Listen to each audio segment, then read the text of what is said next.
normas requiere que nosotros hablemos o toquemos desde varias líneas temáticas. Es decir, voy a explicar ahora cuáles son las vertientes, las líneas que nosotros tenemos que seguir para poder aprender amparo contra normas generales.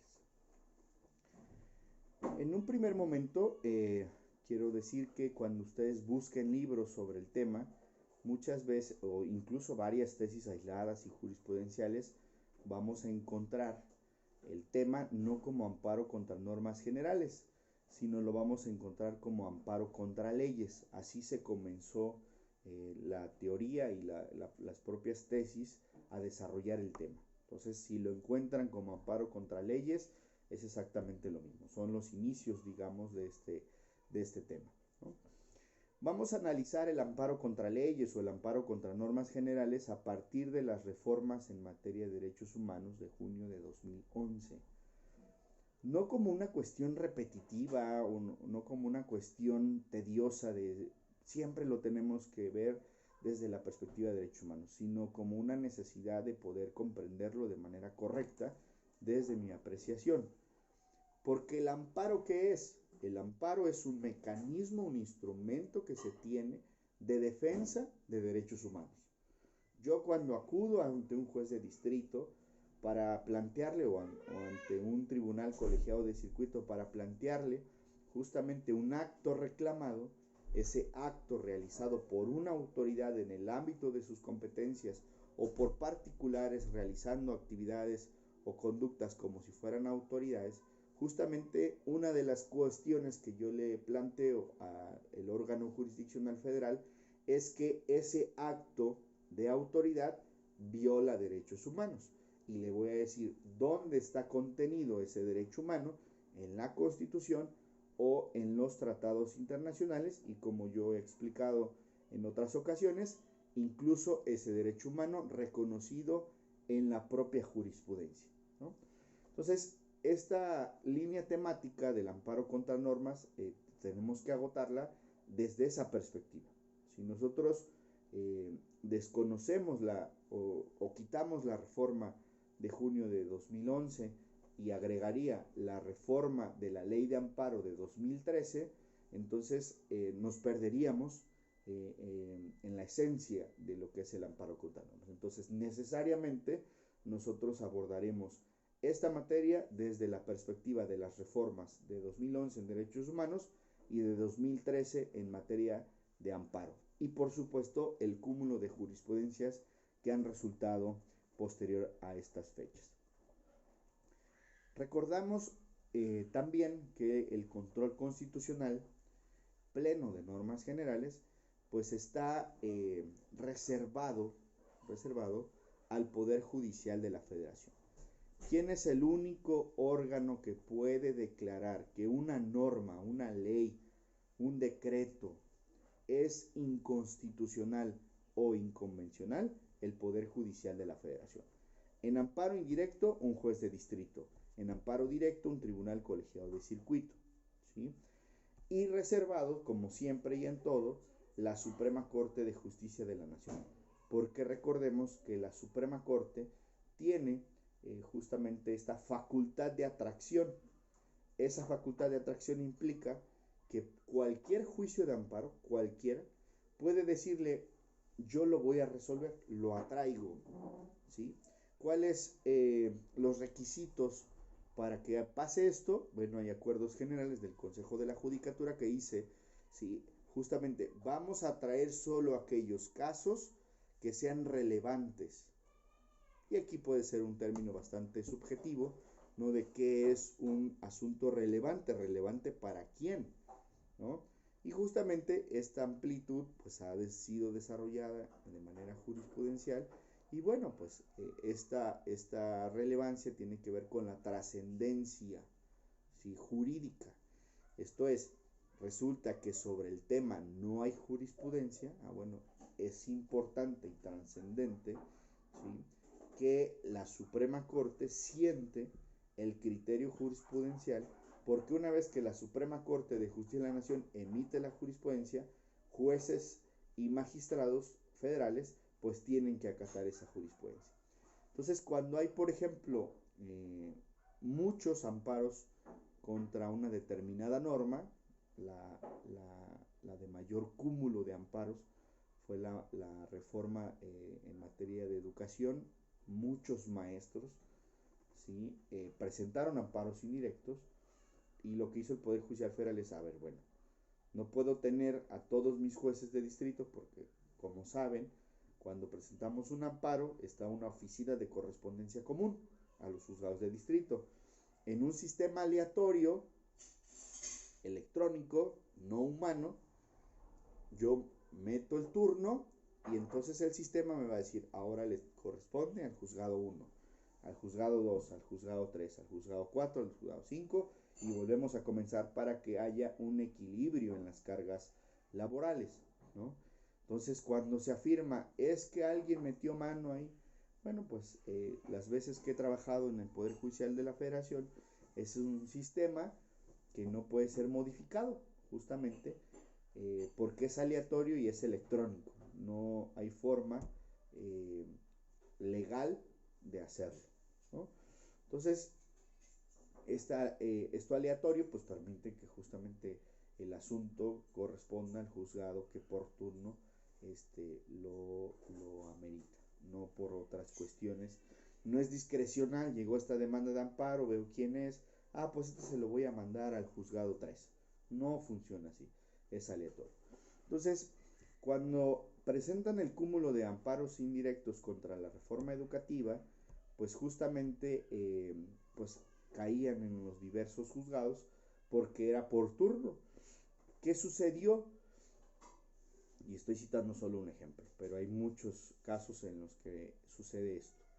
Entonces, muchos juzgados de distrito, acuérdense que el juicio de amparo tiene algo que se denomina suspensión del acto reclamado, el incidente de suspensión, y entonces los que solicitaron suspensión del acto reclamado, es decir, no me apliques a mí esas normas que acabas de emitir, ¿sí? Eso sería la suspensión.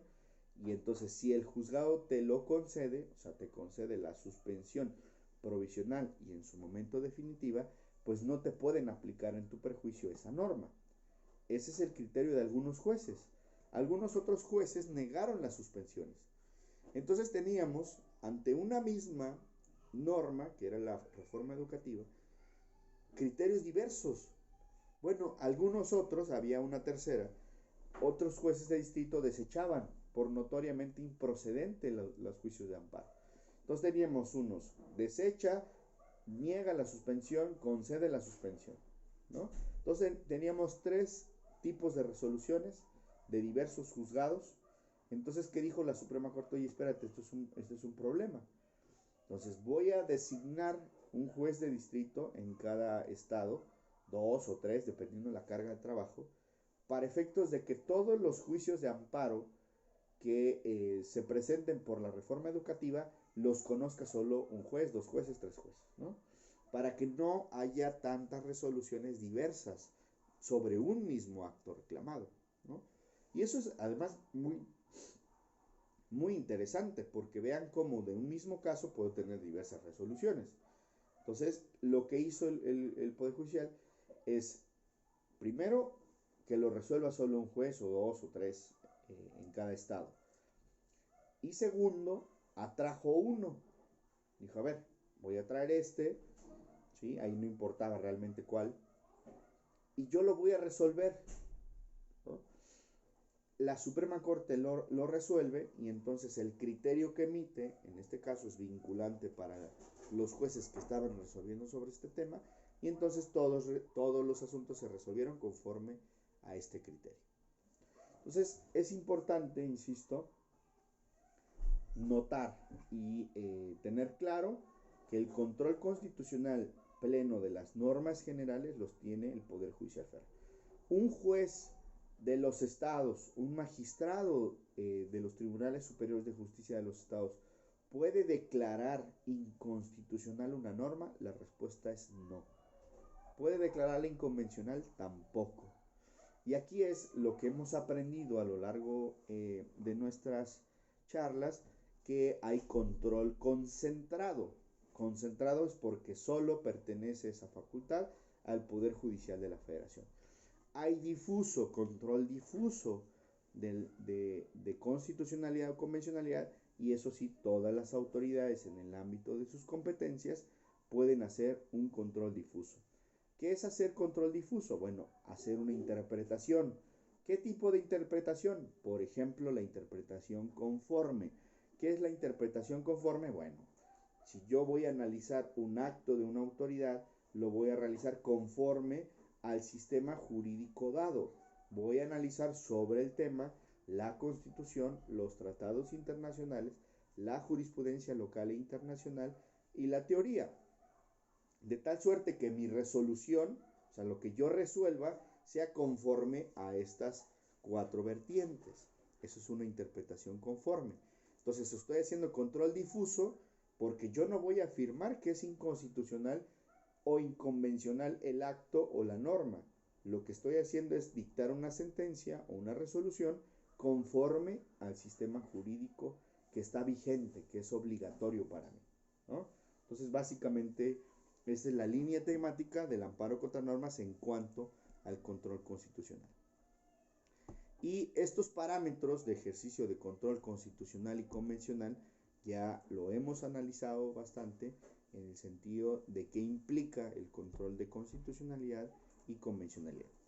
¿El amparo contra normas generales o el amparo contra leyes es una forma de control constitucional y convencional? La respuesta es sí, claro, porque yo una norma, la que sea, pensemos en una ley del Estado de México, ¿no? O de Veracruz, o de Chihuahua, ¿sí? Pensemos que el Congreso del Estado saca una norma en la materia que sea, sobre el tema que ustedes deseen. Entonces, ¿puedo yo, a través del amparo, lograr que se verifique la constitucionalidad y convencionalidad de esa norma? La respuesta es sí. Por eso es control constitucional, por eso es control convencionalidad. Porque yo voy a lograr que un juez de distrito, en el caso del amparo indirecto o un tribunal colegiado, se pronuncie sobre la constitucionalidad de esa norma, ¿no? Lo mismo pasó en el tema de la Guardia Nacional, ¿sí? Lo mismo ha estado pasando sobre la militarización del país, ¿no? Todos estos amparos, pues justamente van a tener como finalidad verificar si es constitucional o inconvencional el acto, en este caso el acto de autoridad que se materializa en una norma.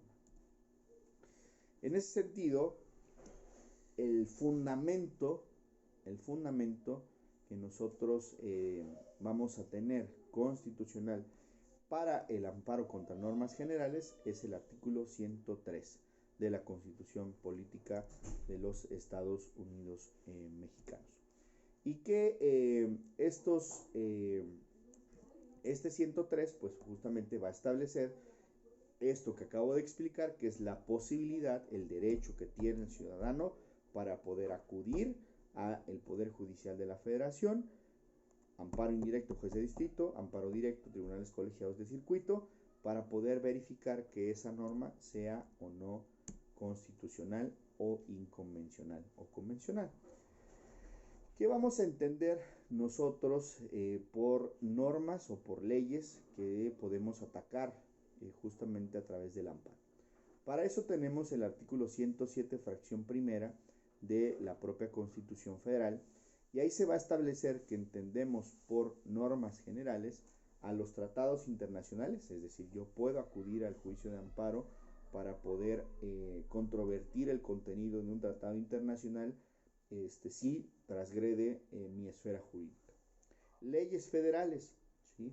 Recuerden ustedes que el Congreso de la Unión, dividido en Cámara de Diputados y Cámara de Senadores, acuérdense del proceso legislativo, uno puede ser Cámara de origen, o sea, el Congreso dividido así, la Cámara de Diputados puede decir quiero modificar esta ley porque es mi facultad, entonces será Cámara de origen.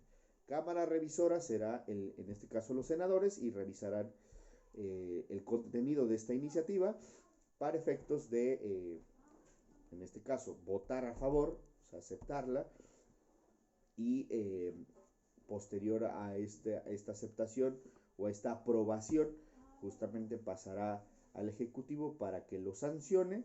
El Ejecutivo posteriormente lo pasará a la publicación e iniciará su vigencia, ¿no? Lo que conocemos como el proceso legislativo. Entonces, todas aquellas leyes federales, aquellas constituciones locales, ¿sí? Leyes de los estados, reglamentos federales, reglamentos locales, decretos, acuerdos y todo tipo de resolución de observancia general. Entonces, yo puedo acudir al amparo indirecto para poder atacar cualquiera de estos enunciados, ¿sí? De estas normas que son generales precisamente porque son de obligación para todos, ¿no? No son normas dirigidas específicamente para una persona o dos, ¿no? Porque eso rompería este principio de universalidad, de generalidad, y entonces pues de entrada sería inconstitucional por sí mismo, ¿no? Hay excepciones a esta regla de que yo puedo acudir a el amparo indirecto contra normas generales, y las excepciones están en el 107 también, fracción primera de la Constitución Federal, y se establece que no puedo acudir al amparo indirecto respecto de tratados que reconozcan por sí mismo a derechos humanos. Entonces, si yo quiero atacar un tratado internacional que reconoce derechos humanos para decir que viola algún derecho humano mío, alguna afectación a mi esfera jurídica, esa es una excepción que desde la Constitución dice: no procede el amparo en contra de tratados que reconocen derechos humanos. Si el tratado no reconoce derechos humanos, si se trata de materia mercantil, se trata de materia comercial, bueno, pues entonces será factible que lo podamos impugnar. Y no procede el amparo contra preceptos de la Constitución. Y aquí vamos a empezar con nuestro primer punto de vista. Lo que dice la Constitución, el 107 fracción primera, es que yo no puedo atacar a la propia Constitución. Y aquí viene esta discusión que no profundizaré porque sería como hacer esta discusión de si son garantías individuales, si son derechos fundamentales o son derechos humanos. Ya lo hizo Peces Barba y concluyó que cada uno tiene sus propias características. Si es derecho fundamental es porque está en la Constitución, si es derecho humano puede tener un corte internacional o constitucional. Entonces no llegaremos a profundizar en la discusión, precisamente yo así lo he afirmado. Pues llámale derecho fundamental, llámale derechos humanos, no importa. Lo importante es entender que si en amparo contra normas un acuerdo, un decreto, una ley local, federal viola algún derecho humano, entonces tú puedas acudir a esto. Y ya en la demanda de amparo puedes decir que esa norma viola tus derechos fundamentales. Adelante, solo ponle cuál derecho fundamental, en qué artículo de la Constitución, en qué artículo del Tratado Internacional, y adelante.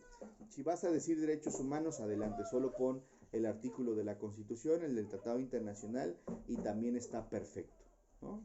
Para efectos de un amparo indirecto no dice que tú pongas derechos fundamentales o derechos humanos, ¿no? Entonces, aquí el punto a resaltar es la imposibilidad que la propia Constitución nos impide que podamos acudir al juicio de amparo para que se revise un precepto constitucional por violar otro precepto constitucional.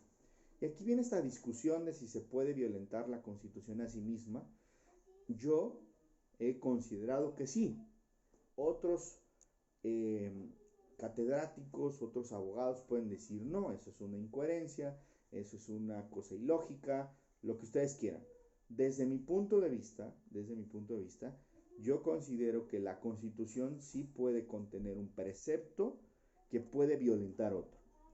Y ya aquí, y recuerdo muy bien que lo hemos analizado en otras charlas, es que, por ejemplo, el arraigo, ¿no?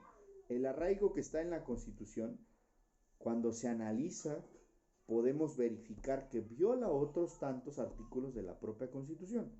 Entonces es una facultad que le da al Ministerio Público para arraigar a una persona por sospechas de que es miembro de la delincuencia organizada y con ello detenerlo, ponerlo en una casa o hotel de seguridad, ¿sí? Privarlo de su libertad, no va a tener comunicación con su abogado, no va a tener comunicación con el exterior y entonces, derivado de esto, va a tener otras violaciones a derechos humanos desde mi consideración que están en el 17, que están en el 1, que están en el 20, sobre todo apartado B de la Constitución, porque esta institución contradice totalmente con lo que dice el 20B, que es desde que lo detienes, tienes derecho a que te pongan a disposición de una autoridad competente, tienes derecho a hablar con un abogado, a que te defiendan, a tener acceso a las copias de la carpeta de investigación, a conocer los nombres de los que deponen en tu contra, y en el arraigo no sucede eso.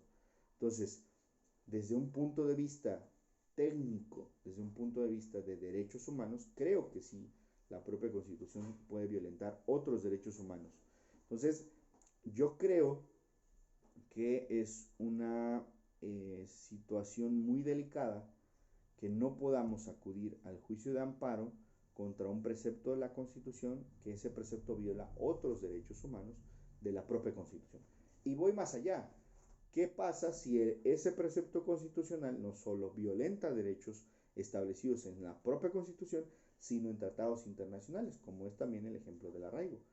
¿Sí? La Convención Americana de Derechos Humanos establece una serie de derechos y garantías que tiene la persona que es investigada y detenida por presunto responsabilidad penal, y que el arraigo pues no se lo establece de esa manera, ¿no? Entonces creo que se debiera replantear este 107 fracción primera y permitir, ¿sí? Porque ¿qué sucede? No tenemos absolutamente nada, ningún medio de protección de derechos humanos si se logra que esa institución que va a violar el derecho humano esté en la Constitución. Y hoy ustedes pueden darse cuenta de que ante esa declaratoria de inconstitucionalidad de normas, pues lo que han hecho muchos legisladores, bueno, si me lo vas a declarar inconstitucional mi ley, pues entonces lo pongo en la Constitución, y entonces, como saben que en el sistema jurídico mexicano no puedes declarar inconstitucional la propia Constitución, pues genera desde mi punto de vista un tema de impunidad, ¿no? Es como darle esa facultad, esa potestad de violar derechos humanos al legislador si lo pone en la Constitución, si lo logra poner en la Constitución. Entonces creo que no es un tema menor, creo que es un tema bastante interesante, importante y sobre todo trascendente para el derecho mexicano, porque el imposibilitar al ciudadano a presentar amparos contra la propia Constitución, creo que eso puede traer violaciones de imposible reparación, y considero que eso pues no debe ser así en un Estado de Derecho. Y en un Estado de Derecho, cuando México ha firmado y ratificado la Convención Americana, y el propio 25 de esta convención establece el recurso efectivo, que implicaría que nada quede, nada, ningún acto de autoridad quede exento de que pueda ser revisado.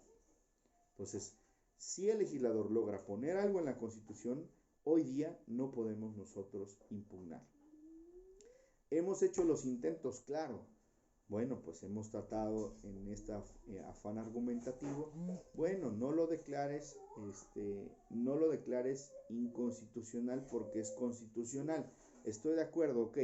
Decláralo inconvencional porque desde la firma y ratificación del Tratado Internacional estás obligado a promover, respetar y garantizar los derechos humanos. Eso dice el 1 y el 2 de la Convención.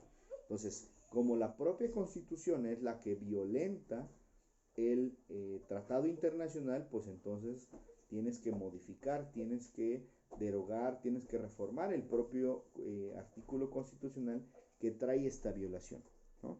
Entonces, a través de amparos hemos intentado justamente decir, bueno, no lo declares inconstitucional, decláralo inconvencional desde un punto de vista, ¿no? Y este fundamento precisamente convencional pues es como ya establecía el 25 de la Convención Americana, que establece que todos los ciudadanos tenemos el derecho humano, todas las personas que vivimos en este país, tenemos el derecho a tener un recurso rápido, sencillo y efectivo que nos proteja de cualquier violación a nuestros derechos humanos. Entonces, si la propia Constitución es la que violenta el derecho humano, hasta hoy estamos constitucionalmente restringidos en esa posibilidad, ¿no? Hay ejemplos en donde la Corte Interamericana de Derechos Humanos ha logrado que los países deroguen, cambien su legislación constitucional o su constitución, más bien dicho. La respuesta es sí. El ejemplo que se me viene ahorita a la mente es el caso de la última tentación de Cristo, ¿sí? Desde la propia constitución chilena se establecían estas restricciones a la libertad de expresión, y entonces pues la Corte Interamericana lo que obliga a Chile es justamente pues que adecúe la Constitución para que no sea la propia Constitución la que violenta la Convención Americana. Ese es uno de los ejemplos que se me viene a la mente en este momento para decir, se puede en determinado momento, ya no a nivel mexicano o en este caso local, sino tener que acudir, ¿no?, a la Comisión Interamericana para posteriormente someter el caso ante la Corte para que declaren inconvencional algún precepto, en este caso de la Constitución, en este caso mexicana, ¿no? Entonces hay ejemplos, claro. La Suprema Corte de Justicia de la Nación incluso ha interpretado en asuntos la propia Constitución y ha preferido al tratado internacional, ¿no?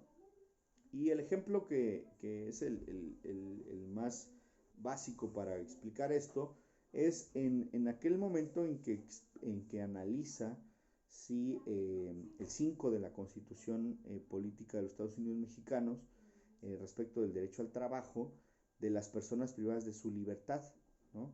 Entonces, cuando analiza si tienen derecho a pago, ¿no? O sea, todos los derechos que tiene un trabajador si están trabajando dentro del centro de internamiento, y en este asunto que lo vamos a analizar más adelante, pues justamente prefiere o decide elegir a todo lo de la OIT para decir, no, a ver, si es un derecho y la realidad que es que esté privado de su libertad, ese simple hecho no le restringe sus derechos laborales como tal, ¿sí?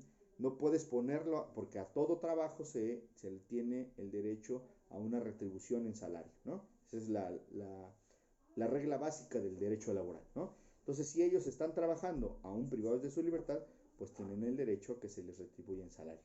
Entonces, ahí la Suprema Corte de Justicia de la Nación, pues justamente decide, ¿sí?, hacer este control convencional respecto de la Constitución y elegir, en este caso, a el marco internacional de derechos humanos para poder decir, a lo mejor no textualmente, pero que la propia Constitución era inconvencional, ¿no? Entonces, un ejercicio bastante interesante de la Suprema Corte que nos permite entender que sí se puede, ¿sí?, ya en casos concretos, que sí se puede analizar la Constitución si es o no violatoria, en este caso, de derechos humanos.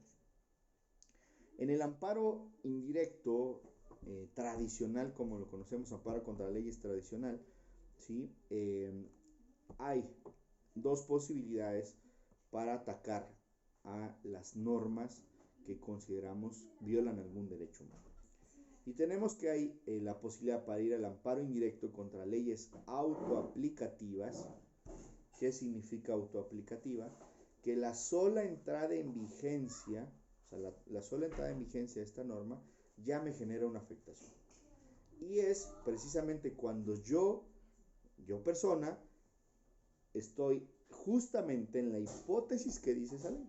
Entonces yo no tengo que esperar a que me apliquen la norma para decir que ya viola un derecho humano, que ese es el segundo caso. Leyes heteroaplicativas, que estas implican, ¿sí?, que te tienen que aplicar la norma en un acto específico y concreto para que tú lo puedas lo puedas impugnar a través del amparo indirecto. Si tú consideras que estás en la hipótesis de la norma que entró en vigencia, es decir, autoaplicativa, tienes 30 días para poder irte al amparo indirecto contra esa norma, ¿sí? ¿Cuál es el acto reclamado en ese amparo indirecto? Pues justamente la ley, esa ley que entró en vigencia. En la hipótesis segunda, leyes heteroaplicativas, tienes 15 días una vez que se te notificó el acto que se te aplicó, ¿no? Y entonces estas normas son heteroaplicativas porque te las están aplicando en un acto reclamado específico.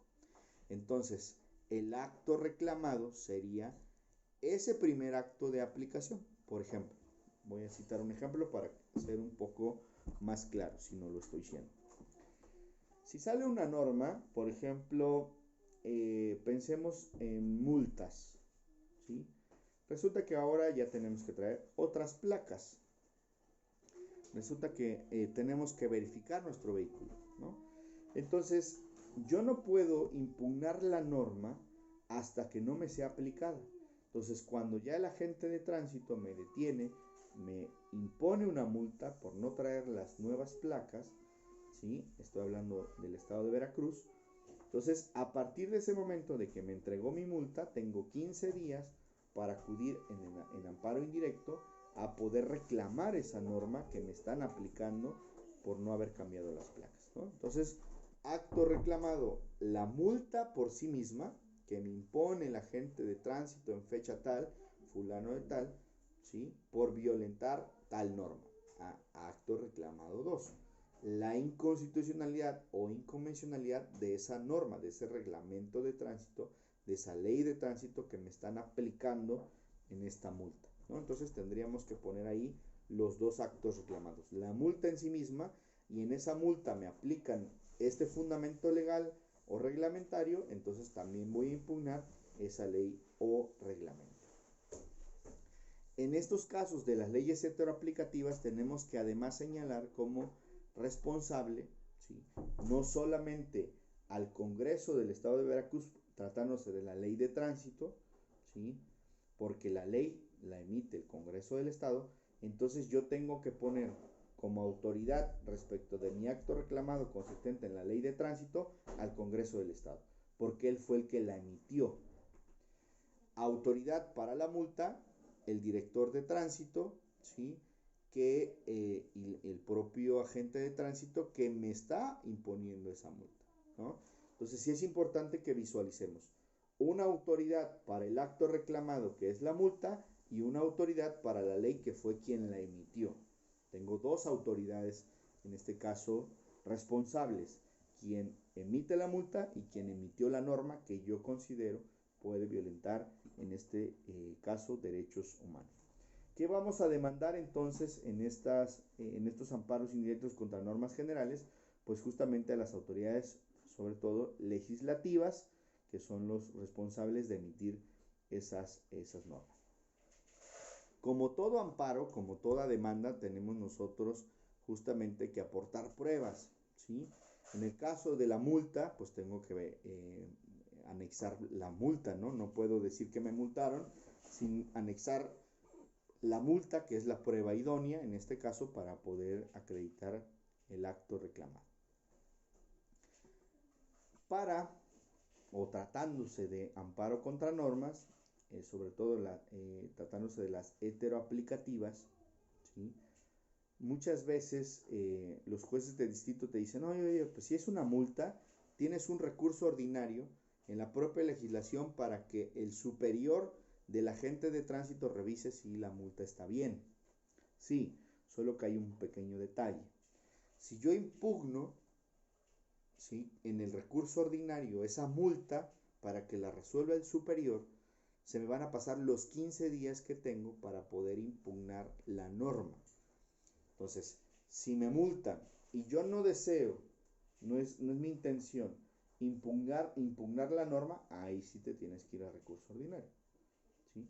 Pero si lo que buscas es que se declare inconstitucional por violatorio de derechos humanos la norma que se te está aplicando, necesariamente te tienes que ir al amparo indirecto. Por eso esta aclaración de que no se requiere agotar el principio de definitividad. Recordemos, principio de definitividad en el juicio de amparo es que agotes el recurso ordinario existente antes de ir al juicio de amparo. En la práctica he llevado esto así, y lo que hago para evitar un posible desechamiento por falta de definitividad es le aclaro desde el principio: este es un amparo indirecto contra normas generales. De yo haber agotado el recurso ordinario, no podría estar en posibilidades de acudir a este amparo, porque solo tengo, en este caso de las heteroaplicativas, 15 días para poder acudir. Entonces, juez de distrito, no es que no quisiera agotar la definitividad, sino que si yo lo hacía los 15 días que tengo, porque aquí lo estamos analizando así. Una vez que me aplican la norma, tengo 15 días en las heteroaplicativas para acudir al amparo indirecto. Entonces, si yo agoto definitividad, pues en esos 15 días se me pasaron. Si el superior confirma la multa, lo que está haciendo es confirmarlo, pero no me está aplicando la norma. La norma me la aplicó el agente de tránsito. Desde ese momento tengo 15 días para acudir al amparo indirecto, ¿no? Y otra de las características del amparo contra norma son los efectos relativos. Así se declare inconstitucional o inconvencional el precepto de la ley que yo estoy impugnando, solo va a tener efectos relativos. ¿Qué son los efectos relativos? Solo me va a proteger a mí. Oiga, pero es que ya un juez federal dijo que ese precepto es inconstitucional. Sí, en mi caso, en mi acto de aplicación, ¿no? Entonces, esto es un tema muy importante, porque aunque se haya declarado algún precepto inconstitucional, pues no va a tener efecto erga omnes, es decir, no va a proteger a todos. Ya ahora todas las personas que no traigan las placas van a ser protegidas. No, solamente en el caso, si me conceden el amparo y la protección de la justicia federal, pues en ese caso va a ser para mí, ¿no? Entonces, básicamente, esta es una pequeña introducción al amparo indirecto contra normas generales, para que nosotros vayamos entendiendo el tema, y sobre todo en esta primera etapa, que son las normas, decretos, leyes locales, constituciones locales, acuerdos generales que tienen estos efectos, que es para todos. Entonces eso lo vamos a entender como norma general. Y en amparo indirecto, en un primer momento, puedo impugnar esas normas generales como autoaplicativas con la sola entrada en vigencia, y heteroaplicativas cuando me aplican esa norma en un acto concreto, ¿vale? Entonces, hasta ahí, ¿alguna duda?